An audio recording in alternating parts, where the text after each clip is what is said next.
इन्न हाज़ल क़ुरआन यहदी लिल्लती हिय अक़वम व युबश्शिरुल मुअमिनीना अल्लज़ीना यअमलूना अस्सालिहाति अन्न लहुम अजरन कबीरा।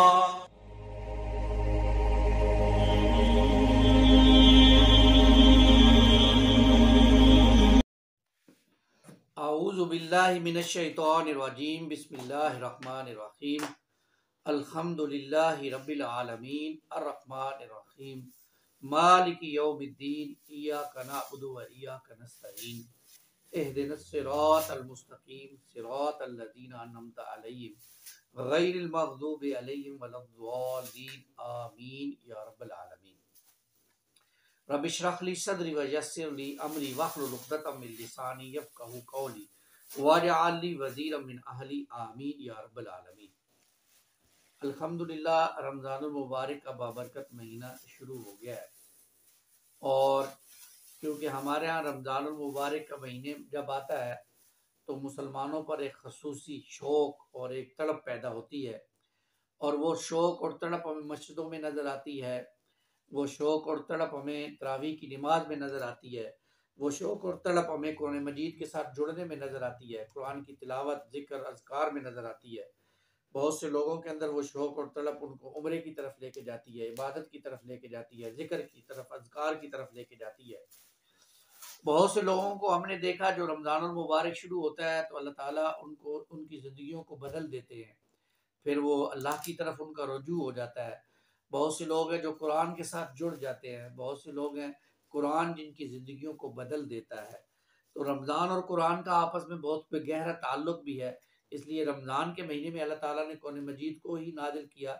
उसका एक ख़ास रब्त है, ख़ास ताल्लुक़ है और वो इसलिए कि इंसान सारा दिन जो भूखा प्यासा रहता है दिन को, तो अल्लाह ताला की हलाल करदा चीज़ें भी इस्तेमाल करने की उसे इजाज़त नहीं है। तो अल्लाह ताला वो सारी चीज़ें जो उसे इस्तेमाल नहीं करने दे रहे, उसके पीछे एक हिकमत है और वो हिकमत ये है ताकि हज़रत इंसान का ये हैवानी बदन ये कमज़ोर हो और रात को खड़े होकर ये क़यामुल लैल में, तरावी की नमाज में, तहज्जुद की नमाज में कुरान मजीद को ज़्यादा से ज़्यादा सुने ताकि इसकी रूह जो रूहानी जिस्म है वो जिंदा हो, ताज़ा हो। और फिर ये अगर ये काम ये मुसलसल 30 दिन कर लेगा तो ये रूह जिंदा और ताज़ा ना होगी बल्कि ताकतवर हो जाएगी, जो फिर पूरा साल इसके हैवानी बदन को कंट्रोल करेगी, फिर पूरा साल इसको हराम से बचाएगी, फिर पूरा साल इसको अल्लाह की इबादत करना आसान लगेगा और शैतान की पैरवी करना मुश्किल लगेगा।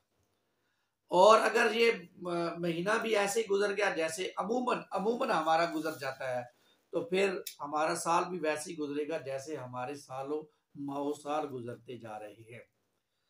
तो देखिए नाजरीन, ख़वातीन, हजरात, हर साल कुरान मजीद के हवाले से मुख्तलिफ कोशिशें होती है।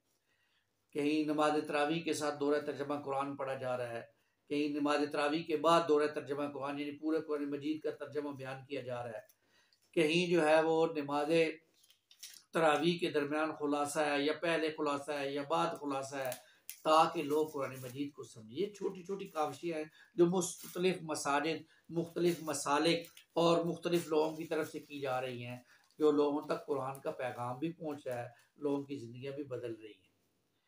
उन्हीं में से देखें ये बात भी कि कुरान मजीद तो इसका जो इल्म है या इसके जो ज़खायर है ये बहरे बेकराम है और एक गहरे समुंदर की मातिन है। इसमें तो जो कोई गोता जन होगा नए नए मोती इसमें से निकाल कर लाएगा।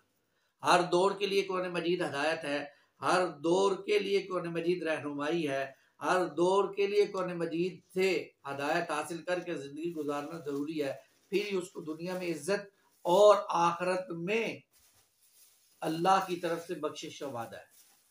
और अगर ये नहीं होगा जैसे आज हमारा हाल है मादरत के साथ, कि अगर हमारा हाल ये है कि दुनिया में कुरान के साथ एक वाजिबी सा ताल्लुक है और दुनिया में हमारा मामला ऐसा है कि हम कुरान के साथ भी हमें सिर्फ नाज़रा पढ़ने की हद तक है, इससे आगे कुछ नहीं है, तो फिर अल्लाह ताला हमारी हिफाजत फरमाए आखिरत में हमारे साथ क्या होगा।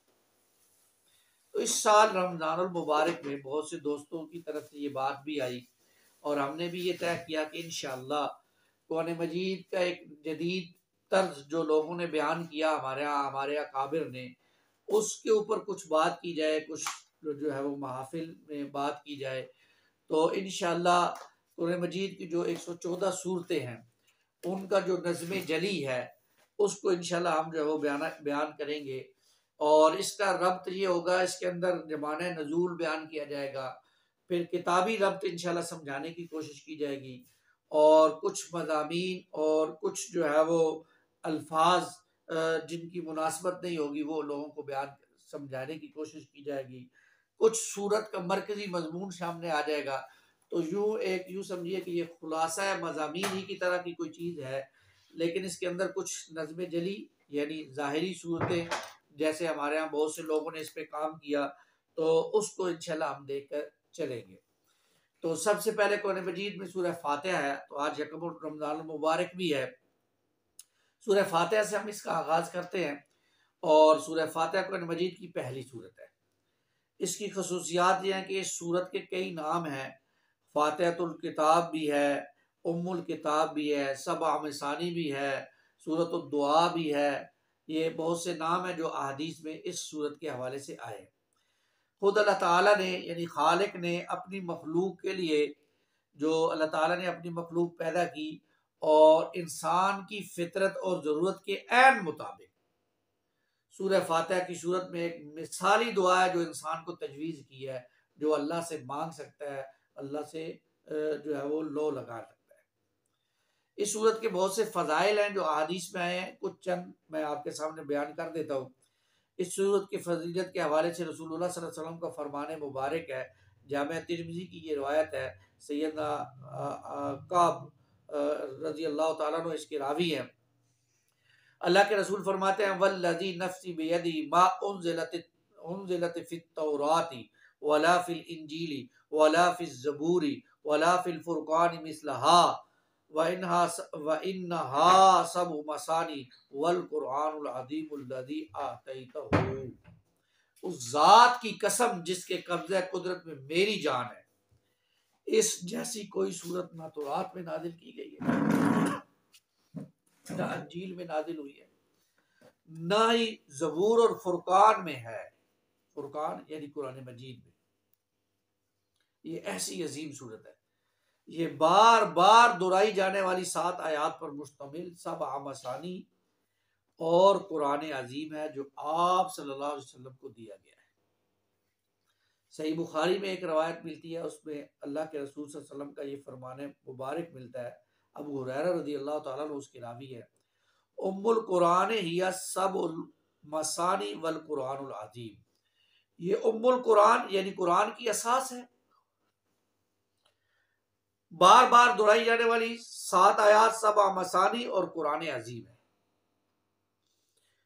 अब देखिए कि ये मैंने कुछ फजाइल आपके सामने रखे।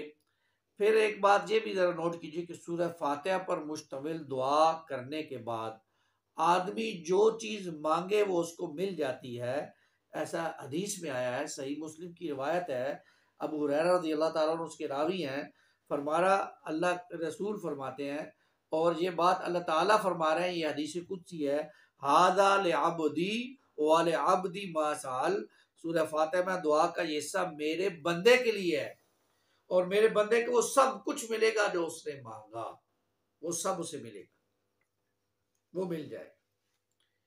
इस तरह एक फजाइल के हवाले से एक रवायत ये भी है मुस्लिम शरीफ की कि एक फरिश्ते ने आकर खबर दी, अबशिर बिनूरैनी औतीतहुमा लम यूतहुमा नबियुन क़ब्लका फातिहतुल किताबी व खवातीम सूरतिल बकरती लन तक़राउ बिहर्फिन मिनहा इल्ला औतीतहु। आप सल्लल्लाहु अलैहि वसल्लम को 2 नूर यानी नूरैन मुबारक हो जो पहले किसी नबी को नहीं दिए गए। एक फातिहतुल किताब सूरह फातिहा और सूरह बकरा की आखिरी आयत। आप इसमें से जिस हर्फ की भी तिलावत करेंगे वो आपको दिया जाएगा, वो आपको दिया जाएगा। फिर ये भी इस सूरत की फजीलत है कि सूरह फातिहा हर नमाज के लिए ज़रूरी है। सही बुखारी की रिवायत है, अल्लाह के रसूल फरमा रहे हैं, ला सलात लिमन लम यक़राउ बिफ़ातिहतिल किताब, उस शख्स की कोई नमाज नहीं है जो अपनी नमाज में सूरह फातिहा तिलावत ना करे। तो ये कुछ फ़ज़ाइल थे, अलबत्ता इसमें एक ज़िमनी इख्तलाफ भी है, वो मैं ज़िमनन अर्ज़ कर रहा हूँ।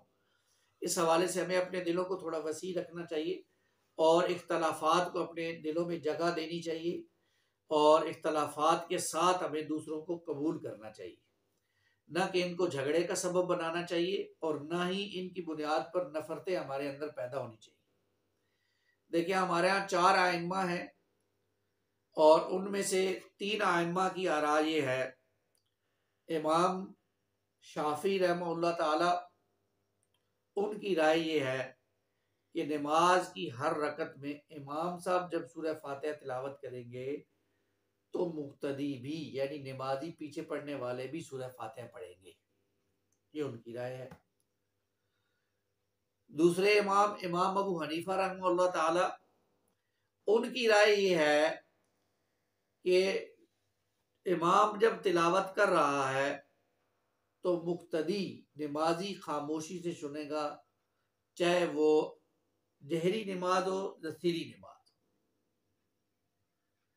अलबत्ता इमाम मालिक रहमतुल्लाह ताला की राय इसमें ये है, वो फरमाते हैं कि जो नमाजें ऐसी हैं जिनमें इमाम ऊंची आवाज में तिलावत करता है, जैसे फजर की नमाज है, जैसे मगरिब की नमाज है, जैसे इशा की नमाज है, तो जब इमाम ऊंची आवाज में सूरह फातिहा तिलावत करे तो मुक्तदी खामोशी से सुन ले, और जिन रकात में इमाम ऊंची आवाज में तिलावत ना करे उन रकात में मुक्तदी भी अपनी तिलावत कर ले, यानी सूरह फातिहा पढ़ ले।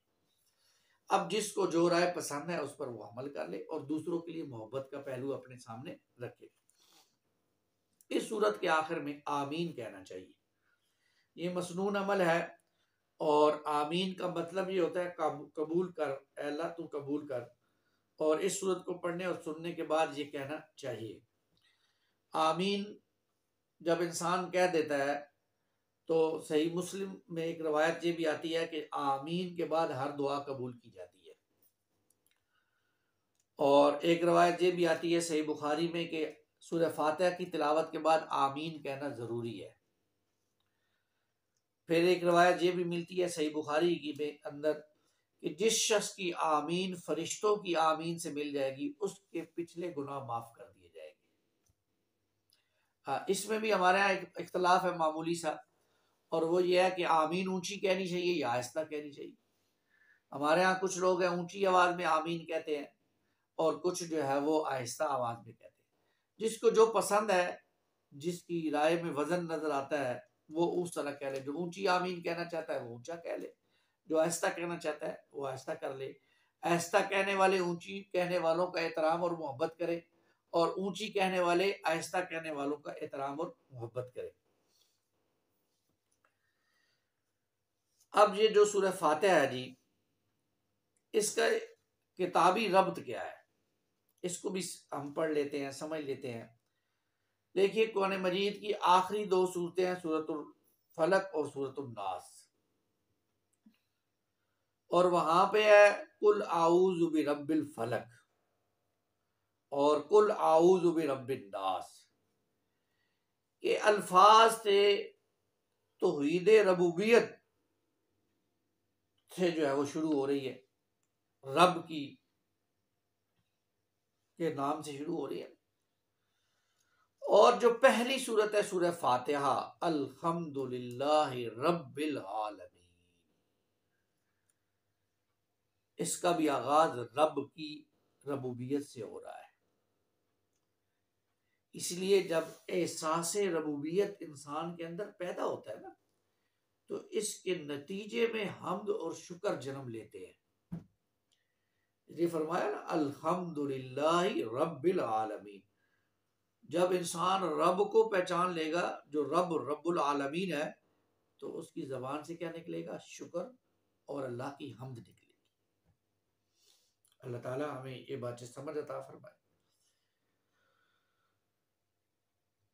अब इस सूरत का जो अहम कलीदी अल्फाज हैं और कुछ मज़ामीन हैं उसका तज़किरा पहला लफ्ज तो इसमें अल्हम्दु, तारीफ और हर किस्म की तारीफ, मुकम्मल तारीफ, शुक्र और सना के जज्बे के साथ जो तारीफ होती है उसके साथ। अल्हम्दुलिल्लाही, अल्हम्दु का लफ्ज जो लिल्लाही की तरकीब के साथ आया तो शुक्र के मानी में भी इस्तेमाल होगा। कुल शुक्र कुल सना अल्लाह रब्बुल आलमीन। रब के मानी है पालने वाला, देखभाल करने वाला, नशोनुमा करने वाला, आका, मालिक। ये मुख्तलिफ मानों में कुरान मजीद में ये लफ्ज इस्तेमाल हुआ है। और रहमान और रहीम, ये दो लफ्ज आए, अर्रहमान रहीम। रहमान असल में फालान के वजन पर है, इसमें मुबालगा है। अल्लाह वो हस्ती है जिसकी रहमत अपनी चोटी और बुलंदी पर है, ठाठे मारते हुए समुंदर की तरह है। और रहीम ये फ़ईल के वजन पर है, इसमें सिफ्त है। अल्लाह वो हस्ती है जिसकी रहमत मुस्तकिल और दवाम है, यानी टूटती नहीं है, ये दवाम है इसके अंदर। अल्लाह ताला हमें उस रहमत का मुस्तहिक बनाए और इसका असल ज़हूर क़यामत के दिन होगा। क़यामत के दिन अल्लाह की रहमत। मालिकी यौमिद्दीन, अब ये जो दीन का लफ्ज आया है, जजा और सजा, रिवॉर्ड एंड पनिशमेंट, ये उसके दिन का भी मालिक है। क़यामत के दिन पर ईमान लाकर अल्लाह ताला को जजा और सजा का तन्हा मालिक और साहिब इख्तियार समझकर उसकी इबादत और इताअत की जाए और फिर उसी से मदद मांगी जाए। इस्ताईन, मदद मांगना, ये भी सिर्फ अल्लाह से है। इबादत, इबादत के बहुत से मतलब हैं, 3 मतलब हैं।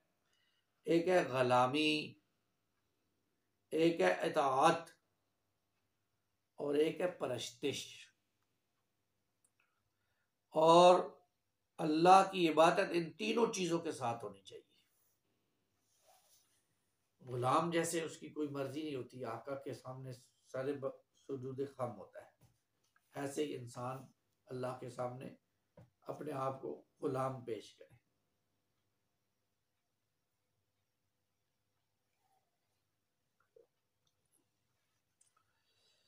ये सूरह फातिहा के कुछ अल्फाज का मैंने आपके सामने जिक्र किया। अब सूरह फातिहा का जो नज़्म जली है उसको भी समझ लीजिए। सूरह फातिहा के 4 पैराग्राफ, 4 सेंटेंसेस हैं। आदाब दुआ, इस्तेहकाक दुआ, असल दुआ और वजाहत दुआ, 4 इसके अंदर अल्लाह ताला ने चीजें, पैराग्राफ, सेंटेंस बयान किए हैं। आदाब दुआ, दुआ के आदाब क्या है, इस्तेहकाक दुआ और असल दुआ क्या है, और वजाहत दुआ। तो जो पहला ग्राफ है या पहला सेंटेंस है, पहला जुमला है, वो आयात 1 ता 4 है। इसमें अल्लाह ताला ने आदाब दुआ बयान की है, यानी दुआ से पहले इंसान अल्लाह की हम्द करे, सना करे, अल्लाह के अस्माए हुस्ना है उनका तज़किरा करे, उनसे अल्लाह को पुकारे। यानी सबसे पहले अल्लाह को रब तो माने, अल्लाह की रबूबियत का इकरार तो करे, फिर रब्बानियत का इकरार करे, फिर रहमियत का, अल्लाह की रहमानियत का इकरार करे, फिर अल्लाह की मलकियत का इकरार करे, फिर अल्लाह से दुआ मांगे। तो ये पहला क्या सेंटेंस, आदाब दुआ है। अल्लाह ताला को रहमान मान लिया, अल्लाह ताला को रहीम मान लिया, अल्लाह ताला को मालिक मान लिया है, अल्लाह ताला को रब मान लिया है। ये सारी चीजें मान ले तो फिर इंसान सही गुलाम बन जाता है। फिर अब अल्लाह से अगला जो जुमला है, 2 आयत नंबर 5, ये है इस्तेहकाक दुआ। इताअत और इबादत के नतीजे में दुआ मांगने का इस्तेहकाक होता है, क्योंकि हम उसकी इबादत करते हैं, उसी को ताकतवर समझते हैं, उसी के गुलाम और मुलाजिम है, इसलिए किसी और हस्ती की बजाय अपने खालिक और अपने मालिक और अपने माबूद ही से मदद मांगते हैं। इय्याका नअबुदु व इय्याका नस्तईन। अल्लाह ही की इबादत करने के नतीजे में इंसान को उससे इस्तानत यानी तलब करने का इस्तेकाक हासिल हो जाता है। अल्लाह ताला हमें ये बात समझ अता फरमाए। फिर जो तीसरा पैराग्राफ है वो है आयत नंबर 6, जो असल दुआ है वो क्या है? इहदिनस सिरातल मुस्तकीम। वो क्या है जी? इहदिनस सिरातल मुस्तकीम, हमें सीधे रास्ते की रहनुमाई फरमा। ये असल में एक जामे दुआ है, मजबूत दुआ है। सिराते मुस्तकीम क्या है? तौहीद का रास्ता, अल्लाह तक पहुंचाने का रास्ता, कुरान और सुन्नत की दावत पर मुश्तमिल रास्ता। इसी रास्ते पर मरते दम तक चलते रहना, अल्लाह की रजा के लिए, अल्लाह की खुशनुदी के लिए, अब्दी जन्नत के लिए। तो फिर इंसान आखिरी दम तक चलता रहे तो अल्लाह ताला उसको दाखिल करते हैं। ये बड़ी मजबूत दुआ है, बड़ी कीमती दुआ है। क्या मेरी और आपकी दुआओं में ये दुआ शामिल है? क्या जब हम हर नमाज की हर रकत में ये पढ़ते हैं इहदिनस सिरातल मुस्तकीम, तो हमें अंदाजा होता है कि हम अल्लाह से क्या मांग रहे हैं? अल्लाह हमें सोचने की तौफीक अता फरमाए, समझ अता फरमाए। फिर है इसका चौथा पैराग्राफ, और ये इसका आखिरी पैराग्राफ है। इसके अंदर वजाहत दुआ है, और ये इजाबी और सलबी दोनों तरीके से है। सिरातल मुस्तकीम है इनाम याफ्ता लोगों का रास्ता, और इसके मुकाबिल में क्या है? मग़ज़ूब अलैहिम, जिन लोगों पर अल्लाह का गज़ब हुआ उनका रास्ता। तो इनाम याफ्ता लोग कौन है? जो अंबिया हैं, सिद्दीकीन हैं, शुहदा हैं, सालिहीन हैं, ये अल्लाह के अंबिया हैं। तो हम दुआ मांगते हैं सिरातल लज़ीना अनअमता अलैहिम, अल्लाह हमें सीधा रास्ता दिखा और उन लोगों का रास्ता दिखा जिन पर तेरा इनाम हुआ। तेरे इनाम याफ्ता यानी तेरे अंबिया, यानी तेरे सिद्दीक लोग, यानी तेरे शुहदा लोग और तेरे सालिहीन, उनके पीछे उनके रास्ते पर हमें चला। और हम फिर इसके साथ ही मांगते हैं गैरिल मग़दूबि अलैहिम वलद्दालिन, दो किस्म के लोगों के रास्ते पे ना चलाना। एक मग़ज़ूब, ये जो कौम है इसके रास्ते पे ना चलाना, ये है यहूद। ये यहूद अल्लाह की मग़ज़ूब कौम है। कुरान मजीद में सूरह बकरा में हम पढ़ेंगे अल्लाह की इन पर लानत है, गजब है। और ज़ालिन गुमराह लोग, जैसे ईसाई गुमराह हो गए, अपनी नबी की मोहब्बत में गुलूफ किया, इतना गुलूफ किया कि नबी को अल्लाह का बेटा बना दिया। तो अल्लाह हमें इन दो ग्रोहों के रास्ते पे ना चलाना, ना ही यहूद जैसा तर्ज अमल हमारे अंदर पैदा हो जाए कि हम दीन के अंदर जो है वो नई नई चीजें इजाद कर लें, दीन का मजाक बना लें, और ना ही ईसाइयों की तरह हमें जो है वो चलाना कि हम अपने नबी को अल्लाह का बेटा बना दें। कितनी अजीम दुआ है जो मैं और आप मांगते हैं। अब आखिरी बात इस सूरत के हवाले से कि इस सूरत का मरकजी मजमून क्या है। देखे असल दुआ जो है ना इहदिनस सिरातल मुस्तकीम, ये इस सूरत का मरकजी मजमून है।